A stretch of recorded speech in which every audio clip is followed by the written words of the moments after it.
بسم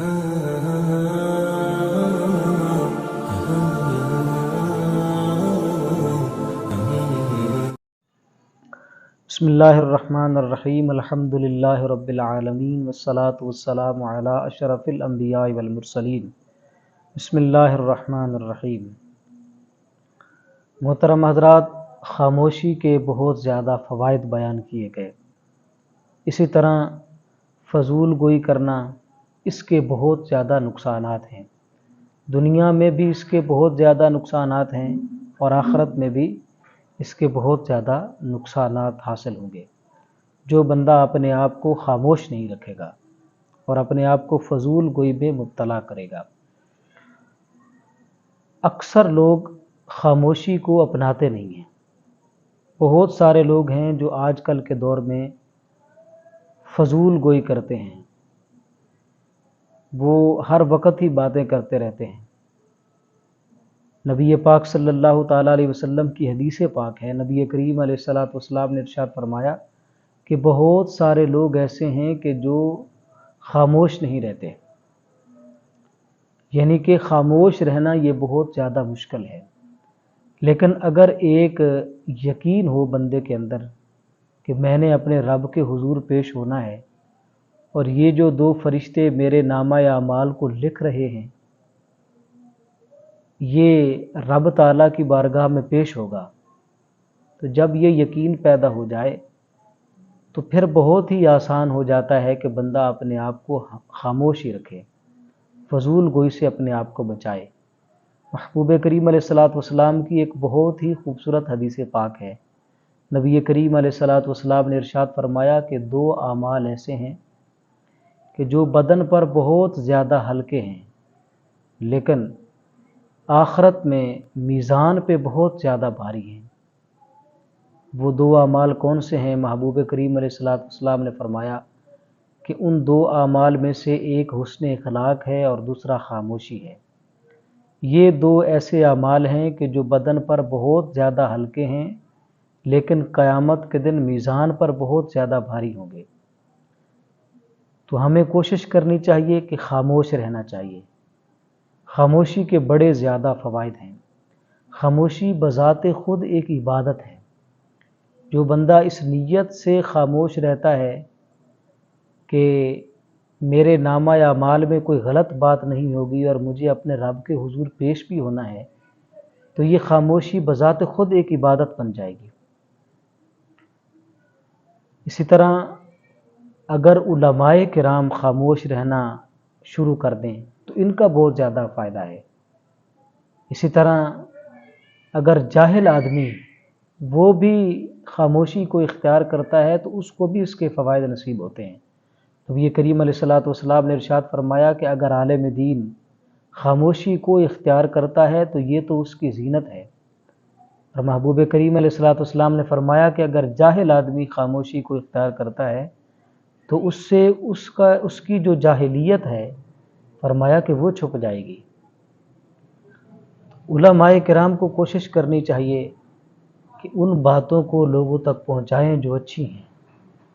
علماء کرام کو کوشش کرنی چاہیے کہ لوگوں کو فضول باتوں میں نہ لے جائیں۔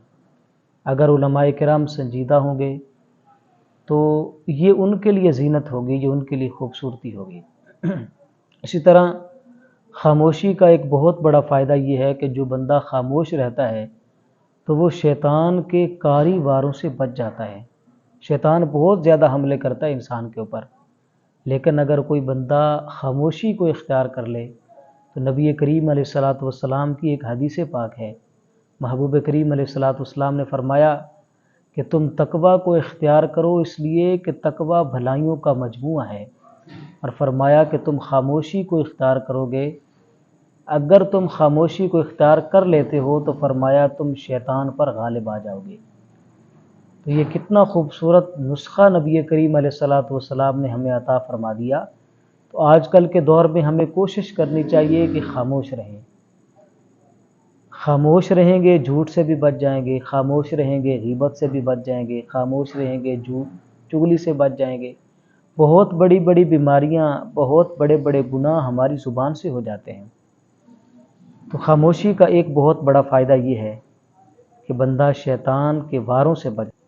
نبی پاک صلی اللہ تعالیٰ علیہ وسلم کی سیرت مبارکہ کا اگر آپ مطالعہ کریں تو حضور کی سیرت مبارکہ سے ہمیں یہ بات پتہ چلتی ہے کہ محبوب کریم علیہ الصلاۃ والسلام اکثر خاموش رہا کرتے تھے۔ ایک صحابی فرماتے ہیں کہ ہم محبوب کریم علیہ الصلاۃ والسلام کی بارگاہ میں رہتے تو نبی کریم علیہ الصلاۃ والسلام سے بڑھ کر ہم کسی کو خاموش نہ پاتے۔ نبی کریم علیہ الصلاۃ والسلام اکثر غور و تأمل میں رہتے، غور و فکر کرتے رہتے آخرت کے حوالے سے۔ تو نبی کریم علیہ الصلاۃ والسلام کی سیرت مبارکہ ہمیں یہ بتا رہی ہے کہ ہمیں خاموش رہنا چاہیے۔ حضور نبی کریم علیہ الصلاۃ والسلام کے فرامین مقدسہ ہمیں یہ بتا رہے ہیں کہ ہمیں خاموش رہنا چاہیے۔ اسی طرح خاموشی کا ایک بہت بڑا فائدہ وہ یہ ہے کہ جو بندہ خاموش رہتا ہے تو اللہ تبارک و تعالیٰ اس بندے کو حکمت عطا فرماتا ہے، اس بندے میں سمجھداری آ جاتی ہے، وہ بندہ دانا آدمی بن جاتا ہے۔ حضرت وہب بن منبہ رحمۃ اللہ تعالیٰ علیہ آپ فرماتے ہیں کہ جس طرح تمام بیماریوں کے علاج کی بنیاد پرہیز ہے، بندہ پرہیز کرے تو پرہیز کی وجہ سے اس کی بیماریوں کا علاج ہو جاتا ہے، تو حضرت وہب بن منبہ رحمۃ اللہ تعالیٰ علیہ فرماتے ہیں کہ اسی طرح حکمت کی بنیاد خاموشی ہے، کہ جو بندہ خاموش رہتا ہے تو اللہ تبارک و تعالیٰ اس کو حکمتوں سے نوازتا ہے۔ اسی طرح حضرت سلیمان علیہ الصلاۃ والسلام فرماتے ہیں کہ جس طرح گفتگو کرنا چاندی ہے اسی طرح خاموش رہنا یہ سونا ہے۔ تو ہمیں کوشش کرنی چاہیے کہ اپنے آپ کو خاموش رکھیں، اور اگر بولنا بھی پڑ جائے تو پھر صرف اچھی بات کہیں۔ محبوب کریم علیہ الصلاۃ والسلام نے فرمایا نا کہ جو بندہ اللہ پر یقین رکھتا ہے اور یوم آخرت پر یقین رکھتا ہے تو فرمایا کہ وہ خاموش رہے، اور اگر بولنا بھی پڑے تو پھر صرف اچھی بات کہے۔ محترم احبہ، کوشش فرمائیں کہ اپنے آپ کو خاموش کریں، اپنی زبان پر قابو رکھیں، اپنے آپ کو جھوٹ سے بچائیں، چغلی سے بچائیں، غیبت سے بچائیں، اپنے آپ کو گالم گلوچ سے بچائیں، لوگوں کی عزت نفس پر حملے نہ کریں، لوگوں کے مذاق نہ اڑائیں۔ اللہ تبارک و تعالی ہمیں ان باتوں پر عمل کی توفیق نصیب فرمائے۔